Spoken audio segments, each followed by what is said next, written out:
공자 말씀인데요. 공자 말씀하셨습니다. 순임금.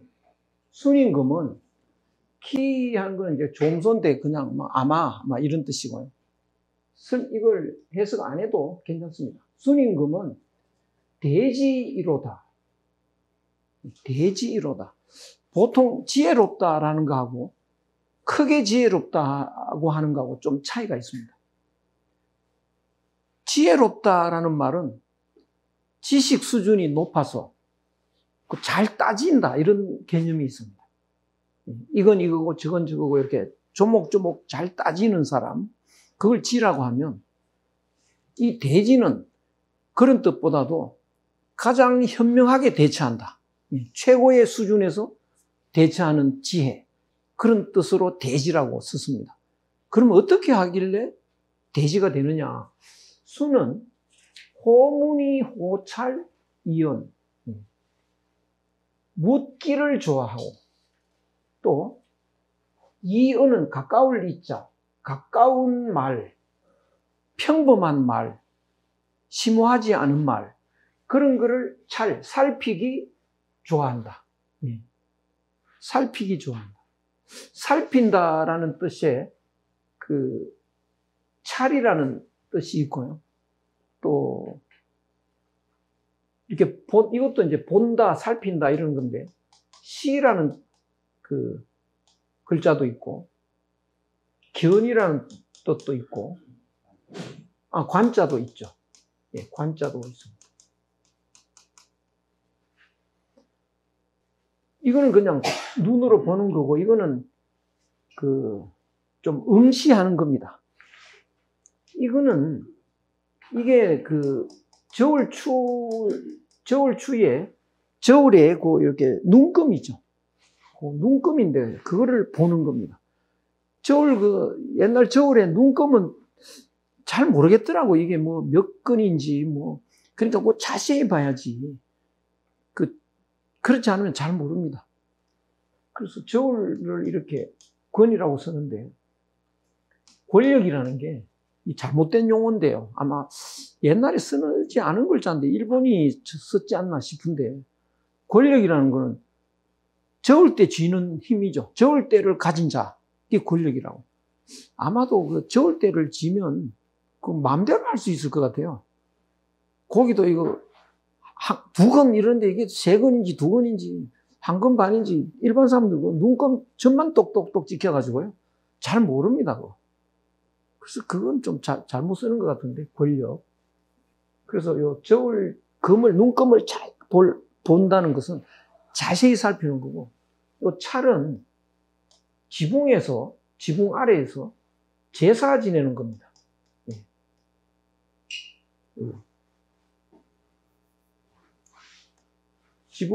요건 지붕이고요. 지붕 아래에서 제사 지내는 거. 그러니까 집에서 제사 지낸다는 것은 정성껏 살피는 겁니다. 열과 성을 다해서 며칠 전부터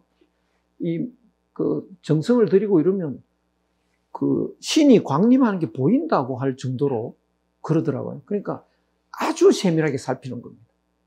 집중해서 살피는 거, 그것이 찰입니다. 그러니까 툭툭 내뱉는 별로 의미도 없는 그런 말투, 그런 거를 세밀하게 살피기를 좋아합니다. 그리고 은하기 양선, 악을 숨기고 선을 드러냅니다. 그리고는 그 양쪽 끝을 붙잡아서 용기중어민 백성들에게 그 가운데 중을 사용합니다. 이렇기 때문에 순임금이 되신 거다. 순임금이 이래서 위대하다. 굉장히 난해하지 않습니까? 언론 읽어보면요. 예컨대 이렇게 살다 보면 격렬하게 서로 싸우고 부딪히는 경우가 있습니다. 둘이서 서로 네 거다 내 거다 이렇게 싸우는 수도 있고요. 서로 가지려고 또 싸우는 수도 있고, 또 노사분규 이런 것도 극단적으로 대치하는 경우가 있습니다. 노동자, 여기 사용자, 극단적으로 이제 대치를 하는데, 이번에 이익금이 생겼는데, 이 회사에서 수익이 100억이 났다. 예를 들어서 100억이 났다. 그러면 노동자는 어떤 생각을 하느냐.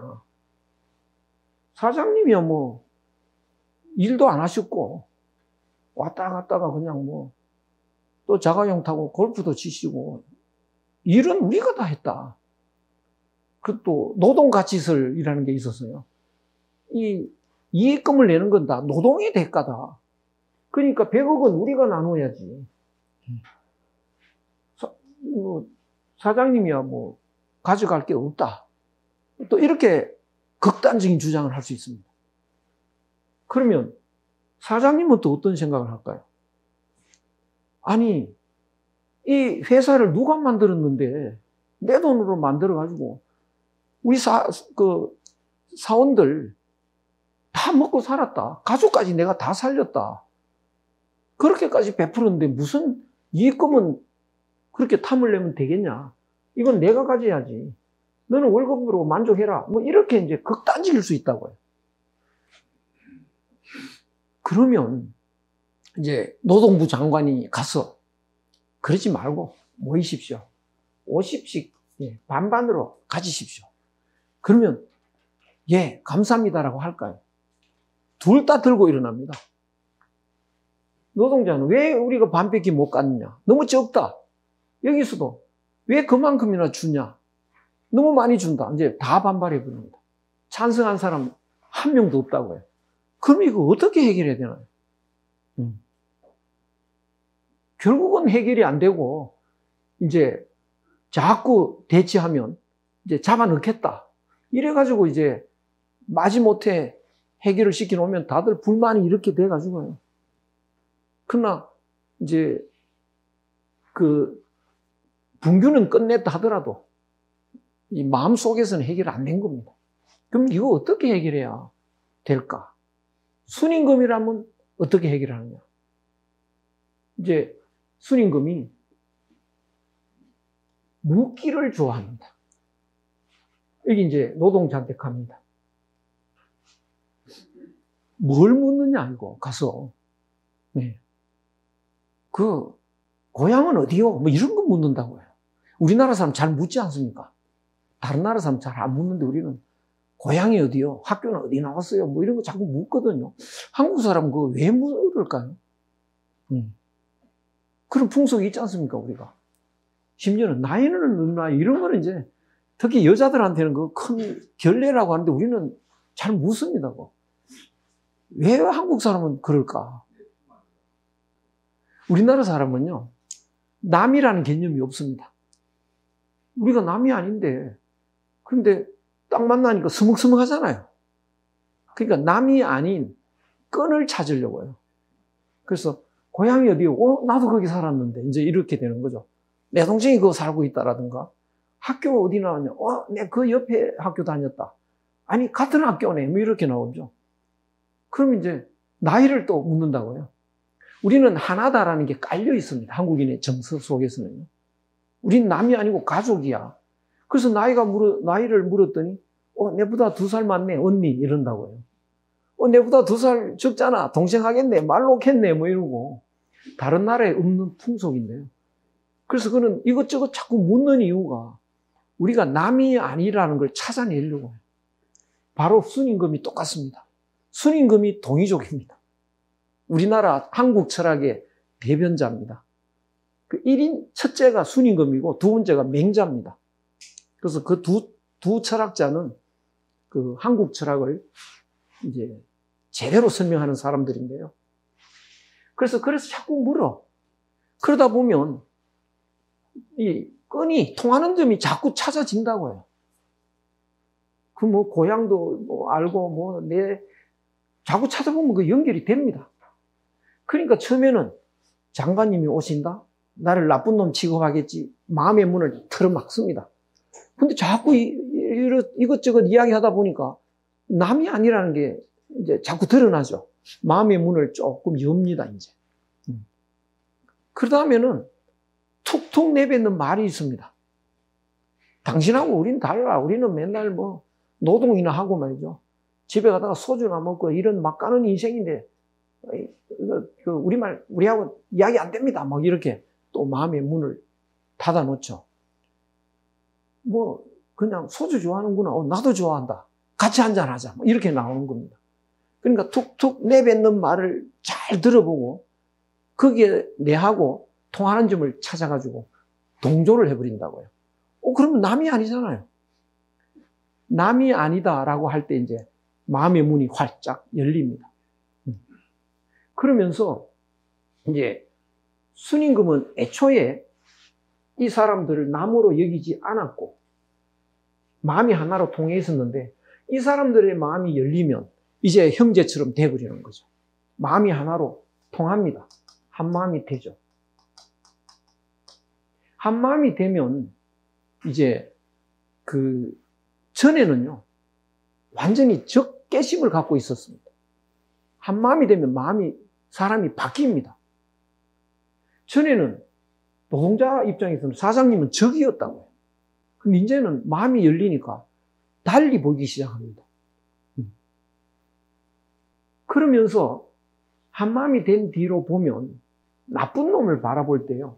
나쁜 놈을 바라볼 때, 저 나쁜 놈 이럴 때는 내 눈에는 100% 나쁜 점만 보입니다. 나쁜 놈을 바라보니까. 근데 이 사람 엄마가 보면 어떤 점이 보이나요? 나쁜 점만 보일까요? 괜찮은 애라고요. 그 엄마가 보면. 그러니까 파출소 경찰에 잡혀와 있을 때 엄마가 막 뛰어와가지고 우리 애는 그런 애 아니라고 그러지 않습니까? 친구 잘못 사귀어서 그렇지 우리 애는 원래 그런 애 아니라고 좋은 점만 보인다고. 그래서 사람을 볼 때 그 사람과 하나가 되는 사람일수록 좋은 게 보여요. 적이 될수록 나쁜 것만 보입니다. 그래서 순임금 눈에는 좋은 게 보입니다. 아주 나쁜 사람이라고 소문난 사람도 순임금이 보면 그 엄마가 보듯이 좋은 점이 보여요. 그래서 악은 숨겨버립니다. 야, 이 나쁜 놈아, 그러면 안 되지. 이런 말 안 해요. 바로 그 엄마 마음이 되는 거죠. 근데 이번에 100억이나 수익을 올렸는데 보통 기술이 아니다. 그래서 어떻게 그런 뛰어난 기술을 가지고 있다. 내가 참 감동이다. 이런 식으로 좋은 점을 자꾸 드러냅니다. 그 사람들이. 그리고 나쁜 점은 딱 숨기고 말을 안 합니다. 그러면 기분이 좋아지죠. 사람이 마음이 열린 뒤에 기분이 좋아지면 완전히 바뀝니다. 그래서 싸우던 사람도 이런 식으로 접근을 하면 갑자기 이제 말이 달라진다고요. 나도 알고 보면 나쁜 놈은 아닌데요. 이러면 그건 해결된 겁니다, 이제. 그래서 그 마음이 바뀌었다는 이야기인데. 그래서 마음이 바뀌어요. 은하기 양승욕이 굉장히 중요합니다. 선을 자꾸 지켜 세우면 칭찬 들으면 고래도 춤춘다는 말도 있는데요. 굉장히 기분이 좋아지죠. 그래서 이제 기분이 좋아지고 마음이 바뀌어서 보면 사장님 고맙다는 생각이 확 듭니다. 우리가 사장님 아니었으면 어떻게 밥 먹고 살았을까? 우리 가족도 다 살았다. 이건 누구 덕이냐? 우리 사장님 덕이다. 고맙다는 생각이 확 들어온다고요. 그 다음에 이제 여기를 갑니다. 이제 사장님을 만난다고. 똑같이 사장님은 어디 출신이에요? 자꾸 이렇게 이야기하다 보니까 남이 아니다. 이렇게 되죠. 마음의 문을 열기 시작합니다. 그리고 이제 사장님 대단하십니다. 그때 어떻게 이런 기업을 만드셨냐고. 성견지명이 있으시다고 막 좋은 점을 막 드러내고 이 문제 있는 말은 한마디도 안 하죠. 그러면 사장님도 이제 마음이 바뀌어버린다. 그러면 노동자, 저 나쁜 놈들 다 없애버려야 돼. 이런 생각이 확 없어지고, 저 사람들이 그래도 열심히 해서 우리 회사가 잘 되고 있잖아. 참 고맙다. 이 생각이 들어갑니다. 그래서 사람들이 다 바뀌었을 순간에, 이제 그 다음에 뭐 하느냐. 이제 지식이 발휘된다고요. 집기 양단, 두 끝을 잘 붙잡아요. 여기서 백과 영 그 두 끝을 딱 붙잡아가지고 용기 중 그 가운데를 백성들한테 이제 제시합니다. 그, 저 두 사람 다 모아놓고, 양쪽 측을 다 모아놓고, 이번에 말이지, 재투자도 해야 되고, 또 사장님 고생한 대가도 또, 드려야 되고, 고생한 근로자 여러분의 또 대가도, 위로도 받아야 되고, 50불을 하는 게 어떠냐. 이렇게 제시를 합니다. 그러면 노동자들은 우리가 50이나 받습니까? 너무 많지 않습니까? 마음이 이제 바뀌면 그렇게 됩니다. 이 사장님은 더 드려도 되는데 노동자한테 그러면 다 만족해줘. 100% 만족을 해버립니다. 그런데 이게 반드시 50이냐? 그건 아닙니다. 재투자를 많이 해야 된다. 그럴 때는 이제 노동자한테 30만 주고 이쪽에서 많은 재투자를 하는 게 좋겠다. 뭐 이런 식으로 또는 이제 재투자 안 해도 좀 이제 향유하는 게 좋겠다. 그러면 노동자한테 많이 주고 이쪽을 좀 적게 해가지고 그때 상황에 맞게 0과 100 사이를 잘 판단해가지고 그 상황에 가장 알맞은 액수를 제시를 하는 거죠. 그러면 다 만족하고 가장 알맞게 일이 추진이 됩니다. 그 방법을 순임금을 했다는 거죠. 이게 중용입니다. 그 일을 해서 이렇기 때문에 일을 하기 때문에 순임금이 됐다. 순임금 천하의 순임금인데 왜 천하의 순임금이 됐냐? 이런 방식으로 했다는 거죠. 그러니까 오늘날도 굉장히 참고가 됩니다. 그래서 이런 방법으로 하기 위해서는 본인이 한 마음을 가지는 이것이 먼저 전제가 돼야 됩니다. 본인이.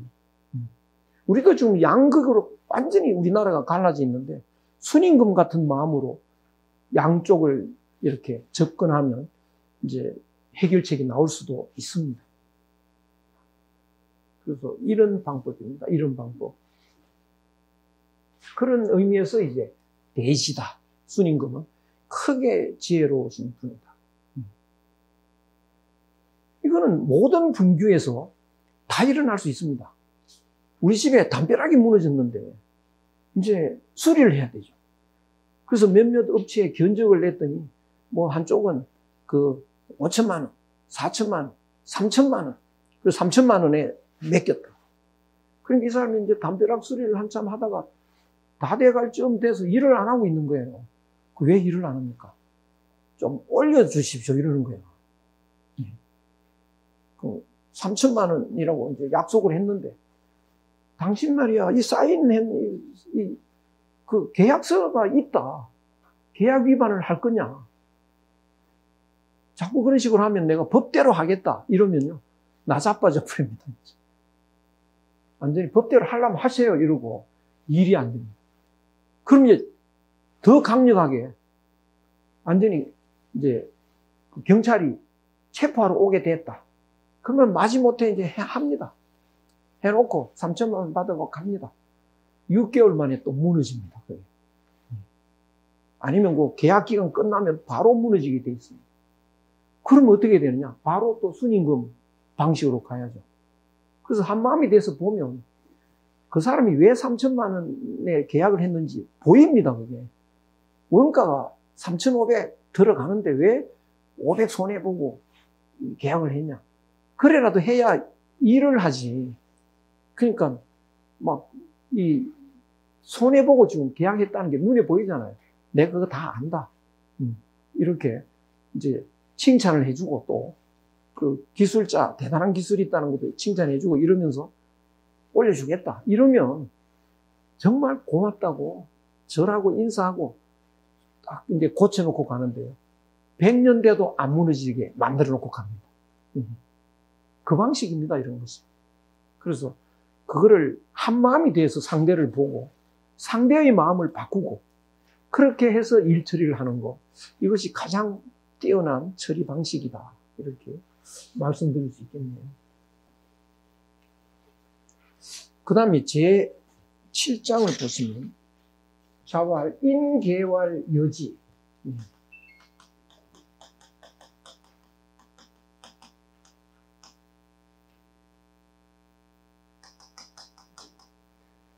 공자가 말씀하셨습니다. 사람들이 모두 말합니다. 나는 지혜롭다. 나는 똑똑하다. 다 자기 잘났다는 거 아닙니까? 제 잘난 맛이 산다고요. 사람들은 나는 할 때 이건 자기가, 사람들이 자기가 똑똑하다고 말한다. 이거 따옴표 붙이면 난 똑똑해, 난 훌륭해, 이런 말을 하더라. 그런데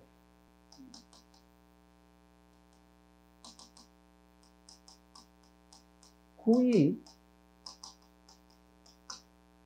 납죠.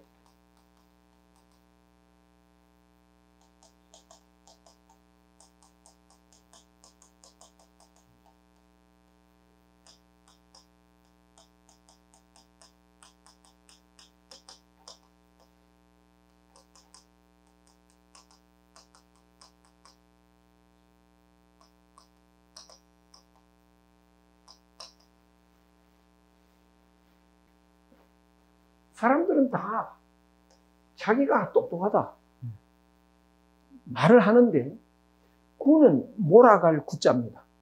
이렇게 몰고 가는데 몰고 간다. 어디로? 몰고 가서 납자는 이렇게 납입한다. 뭐 이렇게 그 상납한다. 납자 들여 넣는 겁니다. 들여 넣을 납. 요 제자는 지어 이 두 글자인데요. 납지어 고획 함정지중 그물 이게 물고기 잡는 그물 획은 그 덫 짐승 그 잡는 덫이죠. 덫 함정 이것도 짐승 잡는 함정입니다. 함정 속으로 이렇게 몰아넣습니다. 사람들을요. 무슨 함정으로 몰아넣나요? 사람들을. 이거는 짐승을 몰고 가는 이제 함정이고 덫이고 그물인데 사람을 몰고 함정으로 덫으로 그물 속으로 집어넣는다. 이게 무슨 소리일까요? 짐승이 함정에 들어가면 잡히는 거죠. 죽는 거라고요. 그러니까 짐승을 몰아서 함정이나 덫 속으로 몰고 간다는 건 죽음의 길로 몰고 가는 겁니다. 그럼 사람들을 죽음의 길로 몰고 간다. 이 소리인데요. 누가 그렇게 몰고 가는 겁니까? 세월이 사람들을 죽음의 함정으로, 죽음의 바다로 몰고 가는 거죠. 뭐, 유행가 가사에 고장난 벽시계 뭐 이런 말도 있는데요. 시계가 좀 고장났으면 좋겠다. 세월이 고장도 안 나고, 잠시도 안 쉬고 이 죽음의 바다로 몰고 가잖아요. 우리들이 죽음의 바다로 향해 가고 있다고요. 한 사람도 예외 없이. 이게 거대한 함정 아닙니까? 근데 열심히 쉬지 않고 이 죽음의 함정으로 가면서 자기가 잘났다, 자기가 똑똑하다고 한다는 거예요. 진짜 똑똑하면 어떻게 해야 되나요? 이쪽으로 가야죠. 이 죽음의 함정으로 가는 길에서 방향을 바꿔서 도망을 가야 되는데 막지지피야. 그 길을 피할 줄을 아는 사람이 없다. 피해가지 않더라. 다 이쪽으로 열심히 가더라. 죽고 나면 어떻게 되나? 이기면 뭐하고? IQ 180이면 뭐하고요? IQ 60이면 뭐하고? 그게 그거지 뭐. 불교에 이런 말이 있는데요. 양계, 니우, 투입해.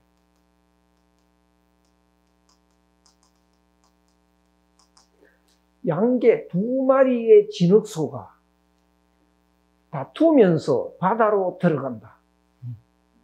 진흙소 두 마리가 싸우는데 치열하게 싸우면서 어디로 가느냐? 바다로. 그 바다로 들어가 버리면 어떻게 되나요? 진흙이 녹아 없어지죠. 그러면 이기면 뭐하고 지면 뭐합니까? 근데 피투성이가 돼서 싸웁니다. 이기려고요. 사람도 똑같은 거죠. 남하고 경쟁해서 안 지려고 피투성이가 돼서 싸우는데 둘 다 어디로 갑니까? 죽음의 바다를 쉬지 않고 향해서 가고 있습니다. 그러면서 똑똑하다고 이기면 뭐하고 지면 뭐합니까? 진짜 똑똑한 사람은 어떻게 해야 되나요? 이쪽으로 안 가야죠. 이쪽으로 가야죠. 이쪽으로 가는 길이 있을까요? 다들 없다고 생각하잖아요. 그 길을 우리가 가려고 중용 공부하는데, 대학도 그래서 하는 거고, 그것이 진짜 똑똑한 사람이지. 그래서 피할 줄 알아야 되는데, 피할 줄 모르더라. 그것이 어떻게 똑똑한 사람일 수 있느냐? 바보다. 이걸 공자가 꼬집은 겁니다. 그래서 뭐, 벽시계가 고장났으면 좋겠다. 이런 노래 할 필요 없습니다. 그냥 피해가면 되죠. 길을 바꿔야 됩니다. 오던 길을 돌았어야 됩니다. 그래서 지난 시간에 영생이 뭔지, 죽지 않는 방법이 뭔지, 그것이 이렇게 집중해서 나왔는데요. 바로 그 길을 가는 것. 우리가 진리를 얻는다는 것은 생사를 초월하는 삶의 방법을 찾는 겁니다.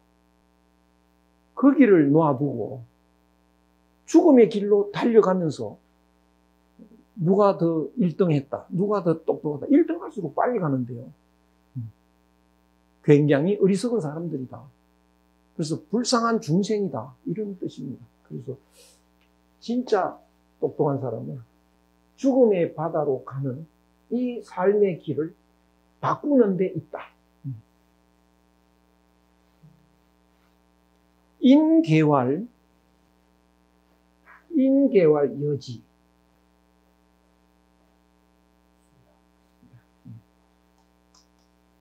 사람들이 다 나는 똑똑하다, 잘났다, 이런 말을 하지만 중용을 선택해서, 중용적 삶을 선택해서 한 달도 지키지 못하더라. 중용을 잘 설명했더니 중용으로 살면 되겠다. 잠깐 하다가 그만 또 다른 길로 샌다는 거예요. 계속 중용의 삶을 유지해야 영원한 생명의 길이 열리는데 그런 사람 잘 없더라. 그게 어떻게 똑똑한 거냐. 그래서 중용에서 강력히 제시하는 것은 중용의 삶을 유지하는 것, 한 마음을 유지하는 것. 그래서 최고의 이상세계는 어떤 것이냐. 모든 사람이 한 마음이 되어야 됩니다. 이것이 중입니다. 속에 있는 하늘 마음, 그 한 마음이 돼서 모두가 하나가 돼서 살아야 되는데, 그러면서도 공평하게, 일 많이 한 사람은 좀 더 벌고 돈 좀 더 가지고, 일 적게 한 사람은 좀 덜 가지고, 또 많이 필요한 사람한테는 또 좀 더 가지고, 그렇지 않은 사람은 또 좀 덜 가지고, 정말 공평하게. 그래서 불평이 없게. 요것이 가장 이상적입니다. 그래서 한 마음을 바탕으로 살면 생사에서 초연해질 수 있고요. 공평하게 되면 불만이 없으십니다. 그런데 오늘날은 이거는 굉장히 따집니다. 불공평하냐, 공평하냐. 그런데 공평하다가 아무리 공평하게 해놔도요, 한 마음이 아니면 만족 못합니다. 욕심은 끝이 없기 때문에 만족할 수 있는 그런 공평한 처리라는 게 불가능합니다. 그런데 한 마음이 되면 조금 불공평해도 넘어갑니다. 크게 그게 문제가 안 됩니다. 그러니까 형제가 유산을 받는데 형은 뭐 10억을 받고 동생은 5억을 받았다. 근데 형제가 한 마음이다. 그 문제 안 된다고. 그럼 동생이 형이 우리 집에 장남이고 뭐 제사도 지내고 우리 뿔이 아니냐, 형이 더 갖고 가야지, 내가 반이나 가지면 되겠어요, 뭐 이렇게 나오고, 형도 내가 내보다 앞으로 돈도 더 쓸 일인데 내보다 적게 받으면 그거 되겠어, 이렇게 돼버린다고요. 그래서 불공평한 것에 대해서 문제가 안 생깁니다. 그런데 한 마음이 안 되면요, 어떤 처리를 해도 불만이 생깁니다. 반반 주면 형이 덤비죠. 내가 장자인데, 장남인데 왜 나는 너하고 똑같이 받아야 되냐. 그럼 장남을 좀 더 주면 또 차남이 덤비죠. 공평한 방법은 없습니다. 그래서 더 중요한 건 이건데, 오늘날 일처리 방식에 이것이 생략되고 없기 때문에 이 불공평한 세상을 해결할 길이 없습니다. 그래서 이걸 해결하는 가장 근본 방법은 그 중용적 해결, 그거 외에는 없는 건데요. 근데 한마음으로 회복하는 것은 쉽지 않습니다. 그러면 쉽지 않다고 포기하느냐? 그러면 점점 더 악화되겠죠. 그래서 지금이라도 이제 기본부터 다시 시작해야 됩니다. 그래서 공자가 기본부터 자꾸 설명을 하니까 자로는 언제 그래가지고 어느 세월에 됩니까? 자꾸 불만을 가지는 거예요. 그럴수록 더 기본이 중요합니다. 그래서 한 마음을 회복하는 거 소수 사람들이 모여서라도 시작을 하면 그것이 회복이 되면 이게 퍼져나가는데요. 이 초원에 불을 질러야 된다고만 말을 하고 아무도 성냥불을 안 붙이면 환하게 불탈 날이 안 오는데요. 근데 누가 성냥을 가지고 이렇게 불을 붙이면 그거 갖고 언제 타느냐? 하세우리가 그렇게 성급해 하면 안 됩니다. 그걸 붙여야 전체가 탈 그 기회가 오는 거지. 그 조그만한 성냥불, 그거를 이제 소홀히 하면 이런 성사가 안 되는 것이죠. 그래서 이런 소규모에서 한마음 회복, 이것이 굉장히 중요하다. 이렇게 말씀드릴 수 있겠습니다. 그 다음 문장을 한번 보시면요.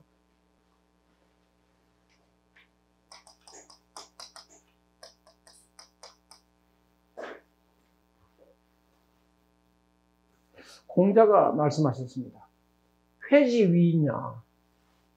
사서삼경에 나오는 내용 중에 공자가 제자들하고의 문답, 제자들에 관한 말씀 이런 게 상당히 많은데요. 그 중에서 유독 안회를 높입니다. 아마 다른 제자들이 좀 서운할 수 있을 정도로 극찬을 합니다. 안회를요. 그래서 제자들을 그렇게 편애를 하면 되겠나, 뭐 이런 생각을 해볼 수도 있겠는데, 공자도 조금 그런 거는 있었을 수도 있는데요. 공자가 완전히 최고의 경지에 도달한 연령이 70입니다. 70세에 도달해서 완전한 경지에 이르렀다. 그래서 그 이전에는 조금 이제 이런 덜 완숙한 면도 있었겠죠. 한 40대, 50대 이럴 때도 이제 가르쳤으니까요. 그래서 이 선생의 특징은 공부 잘하는 학생을 좋아하게 되어 있습니다. 부모의 마음은 튼튼한 아이를 좋아합니다. 부모는 자녀들한테 뭘 바라느냐 하면 핏줄을 이어가는 거, 이걸 제일 바라는 거거든요. 그래서 골골하면 마음이 아파요. 이렇게 튼튼하게, 씩씩하게 이렇게 이제 살아가는 그 자녀가 든든하죠. 근데 선생은 도를 잇고 싶은 겁니다. 도가 이어가기를. 그러려면 열심히 하는 학생을 제일 좋아합니다. 근데 아내가 제일 열심히 합니다. 공부를요. 그래서 좋아하는 데다가 이 해가 성이 안시입니다. 안시. 그러니까 공자의 모친하고 성이 같습니다. 그러니까 아내만 볼 때마다 그 모친 생각이 났을 것 같아요. 근데 성이 뭐 김씨다, 박씨다, 뭐 이씨다 이러면 워낙 많으니까 그런 게 없을 텐데 안씨가 그렇게 많지는 않습니다. 그래서 우리도 아주 드문 성인데 내 제자인데 우리 모친하고 성이 똑같다. 이러면 이제 자꾸 더 정이 좀 갈 수 있겠죠. 그런데다가 공부까지 잘하니까 굉장히 이제 칭찬을 하고요. 극찬을 합니다. 그러면 또 사람은 칭찬받으면 또 더 열심히 한다고요. 그래서 아마 아내는 더 열심히 한 것 같아요. 그래서 이 논어라든가 이런 중용의 안회에 대한 엄청 칭찬하는 내용들이 많습니다. 회지위이냐, 안회의 위인, 사람됨, 위인은 사람됨입니다. 사람됨은 어떠했느냐? 택호 중용, 중용을 선택합니다. 중용을 그래서 늘 내가 중용을 실천해야지. 그래서 중용을 실천하려면 욕심을 제로로 만들어야 됩니다. 그래서 나라는 걸 없애야 됩니다. 그러려면 열심히 공부하고요. 열심히 수련해야죠. 그래서 나는 중용의 방식으로 살겠다. 이거를 늘 이제 염두에 두는 그런 사람이었습니다. 그래서 중용을 하려면 욕심을 없애야 되는데, 악을 없애야 되는데, 악을 없애는 방법은 그 반대인 선을 자꾸 채워나가는 겁니다. 그래서 득일선, 선 하나를 얻으면 권권복음 꽉 쥐고 가슴에 딱 갖다 붙입니다. 놓치지 않으려고. 권권복음 꼭 붙잡고 가슴에 갖다 대고 불실지 잃어버리지 않았다. 철저하게 하나라도 놓치지 않고 욕심을 없애고 착한 마음을 회복하는 길로 나아갔다. 안년은 그런 사람이다. 안회, 이름은 회고 자가 자연, 그래서 안년이라고 하는데요. 이름은 회입니다.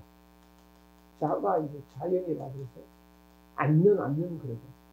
그런데 공자는 꼭 제자들에게 이름을 불렀습니다. 그 이유는 그거를 제자들을 아들하고 똑같이 생각했습니다. 그래서 아들한테 김군 박군 안 그러죠. 이름 부르잖아요. 그래서 제자들한테 꼭 이름을 부릅니다. 공자의 특징입니다.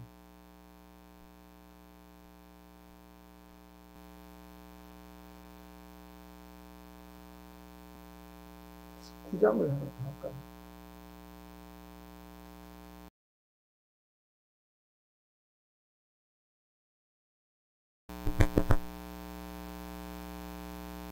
천하 국가, 온 세상, 온 나라를 골고루 거르게 할 수 있다. 그 다스리는 그 중에 경제 수준을 높이는 것보다 더 중요한 게 거르게 하는 것. 빈부격차가 심해가지고 불만이 많으면 그건 위험한 거. 모두 고루 잘 살게 하는 것. 이것이 더 중요하기 때문에 천하 국가를 고르게 할 수 있다. 이렇게 부자되게 할 수 있다가 아니고 고르게 할 수 있다. 사람의 능력으로. 장록을 사양할 수도 있다. 갑자기 뭐 장관해라. 예. 또는 뭐 영의정해라. 이런 자귀 같은 거. 이런 것도 벼슬도 사람이 겸손하면 사양할 수가 있다. 백인도 하얀 칼날도 밟을 수 있다. 이걸 하얀 칼날 그러면 좀 와닿지 않습니다. 예, 시퍼런 칼날입니다. 그래서 번역을 저는 시퍼런 칼날이라고 했습니다. 번역은 그렇게 해야 됩니다. 중국에서는 하얀 칼날 그러겠지만 우리는 시퍼런 칼날이거든요. 그래서 시퍼런 칼날도 밟을 수 있다. 그 작도 위에서 막 밟고 춤추는 사람도 있거든요. 그런데 중용은 불가능하다. 중용은 정말 안 된다. 왜 그러냐? 중용이 왜 그렇게 어려웠냐? 대충 할 수는 있어도요. 완벽하게 중용을 한다는 것은 어렵다. 왜 그렇게 어려웠냐 하면, 이 물이 흘러가는 걸 보면요. 물이 이렇게 흘러가는데, 이렇게 흘러가도 되고 저렇게 흘러가도 되는 게 아닙니다. 물이 흘러갈 때는요, 한치의 오차도 없이 그 낮은 데로 갑니다. 조금 낮으면 그쪽으로 가지. 이런 데로 이렇게 가도 좋고 이런 게 아닙니다. 오차가 없습니다. 약간이라도 낮은 데로 갑니다. 그런데 여기 바위가 이런 게 있으면 이렇게 돌아서 갑니다. 뚝이 있으면 이렇게 채워서 갑니다. 평평한 데서는 천천히 갑니다. 낭떠러지에서는 빨리 떨어집니다. 그렇게 변해가는 모습이 그 주어진 상황에 완벽하게 일치하는 거지 조금의 오차가 없습니다. 근데 이 몸이 움직이는 것은 그렇게 완벽하게 주변 상황에 맞춘다는 거, 한치의 오차도 없이 그렇게 움직인다는 거 너무 어렵습니다. 그래서 사람이 이제 완전히 득도를 해서 내 마음속으로 파고 들어가 봤더니 그게 하늘 마음이 있다. 그래서 욕심을 다 없애고 하늘 마음이 돼버리면 이제 요만한 내가 몸이 조만한 난데 여기에 마음이 들었는데요. 여기에 욕심을 다 없애고 하늘 마음으로 회복하고 나니까 이 마음이 이렇게 열려가지고 몸 밖으로 열려서 우주에 가득합니다. 이 전체의 마음. 이 마음과 이 마음이 하나 되어버립니다. 이 하늘 마음이 내 마음이 되는 거죠. 그러면 이 마음을 감싸고 있는 이 하늘 전체가 내 몸입니다. 그러면 이 몸은 뭐가 되나요? 이 몸에서 이 몸을 바라보면 이 몸은 모래사장에 모래알같이 작은 모습입니다. 이 몸이요. 그러면 이 몸을 나라고 여기면서 애지중지할 일이 없어진다고요. 그러면 이 모래사장에 있는 모래알 하나는 어떻게 움직이느냐. 파도가 이렇게 밀려오면 그 파도 따라 이렇게 왔다가 파도가 쓸려나가면 그걸 또 따라 쓸려갔다가 그 한치도 오차 없이 그 파도의 움직임에 그대로 따라갑니다. 그것처럼 이 몸이 이제 하나의 모래알처럼 느껴지면 거대한 이 하늘, 우주 전체가 내 몸이고 그 마음이 내 마음이다. 그 마음에서 바라보면 이 몸은 조그마한 모래알 같으니까 그 모래알은 가만 두면 그 환경에 따라서 지가 움직이잖아요. 이 몸도 그렇게 자기가 이 자연의 변화에 따라서 스스로 움직입니다. 그걸 가만 두면요. 그러니까 아침 되면 알아서 몸이 일어나고 또 아침 먹고 점심 먹고 저녁 먹고 밤 되면 들어가서 자고 그 완전히 일치하게 됩니다. 그것이 중용인데요. 그거는 굉장히 어렵습니다. 그래서 완전히 그 욕심이 완전히 제로가 돼가지고 이 하늘 마음의 입장에서 이걸 바라볼 수 있는 그런 완전한 차원이 안 되고는 그게 안 됩니다. 여기에 나라는 게 조금만 개입돼도 그렇게 안 됩니다. 그래서 굉장히 어렵다. 이 시퍼런 칼날 위에서 올라가가지고 춤추는 건 되지만 중용을 완전히 실천한다. 이거는 굉장히 어렵다. 그걸 이제 공자가 설명하는 내용인데요. 그래서 완전히 무아가 돼서 그때에 가능한 거니까 이것을 완전히 무아가 된다는 게 왜 그렇게 어려울까? 왜 그렇게 어려울까? 우리는 이제 그게 그렇게 어려울까? 이런 생각이 드는데, 일전에 대승기실론이라는 걸 이제 읽었는데요. 거기는 그 어려운 이유를 설명을 해놨습니다. 나를 완전히 벗어난다는 게 얼마나 어려운지. 왜냐하면 내 마음속에 내가 집어넣은 욕심이 있는데요. 그거를 빼내는 거는 그것도 어렵지만 그걸 다 빼내도 거기에 부모 욕심 있지 않습니까? 할아버지 욕심 있죠. 정조 할아버지 욕심 있죠. 그것까지 다 들어있어요. 그럼 시조 할아버지 그 이전까지 그게 다 들어있습니다. 그거를 이제 대승기실론에서는 아레아식이라고 저 마음 밑바닥에 그게 있는데 그거는 이 몸이 생기는 그 태초부터 무명이라고 합니다. 사람이 이제 생물체가 어리석어가지고 자연에서 이탈하는 그 욕심 덩어리가 자꾸 쌓여서 이렇게 덕지덕지 붙어 있어서 그걸 깨끗이 정리한다는 건 너무 어렵다 이렇게 설명을 합니다. 그러니까 여기에서는 나를 없앤다는 게 작두 위에 올라가서 춤추는 것보다 더 어렵다라고 설명을 했지만 그게 그렇게 어려운가? 이 욕심이 만들어내는 게 난데요. 그 욕심을 깨끗이 지운다는 게 정말 어려운가 봅니다. 그래서 그러면 작두 타기보다 더 어려우면 안 하는 게 낫겠다. 그렇게 포기하시면 안 되고요. 왜 포기하면 안 되느냐 하면 그 공부하는 사람이 100점을 목표로 하면 그거는 아마 영원히 안 될 수 있습니다. 사법고시 시험 치는 이제 그 준비하는 사람들 있죠. 사법고시 시험에 응시해서 100점을 받겠다. 아마 유사일이 한 사람도 없을 겁니다. 그래서 100점 못 받을 바에야 안 하는 게 낫다. 그렇게 생각하면 안 되고요. 합격선이 60점이라고 하면 61점만 돼도 되는 거라고요. 목표를. 그래서 100점을 목표로 하되 100점이 이렇게 힘드냐. 그렇다고 해서 포기할 필요는 없습니다. 90점만 돼도 굉장히 행복하고요. 80점만 돼도 굉장히 행복하고요. 60점만 넘으면 다 군자입니다. 그래서 60점 넘으면 다 합격자가 되듯이. 그래서 합격자와 그 불합격자는 그 1점 차이라도요. 하늘과 땅이죠.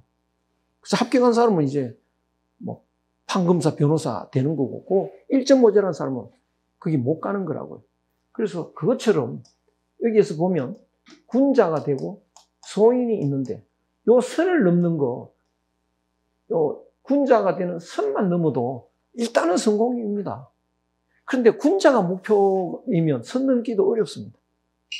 성인을 목표로 100점을 목표로 열심히 하다 보면 이제 여기까지 넘어갈 수 있고요. 그리고 여기까지 쑥 올라갑니다. 이렇게 여기까지만 넘어가도 행복하고 더 행복하고 더 행복하고 자꾸 행복하고요. 여기쯤 되면 이제 막 황홀해지는데, 그래서 퇴계선생은 환희라는 표현을 합니다. 인생 최대의, 인생 일대의 환희의 일이다, 이것이. 이 학문이라는 게 그렇게 표현을 하는데요.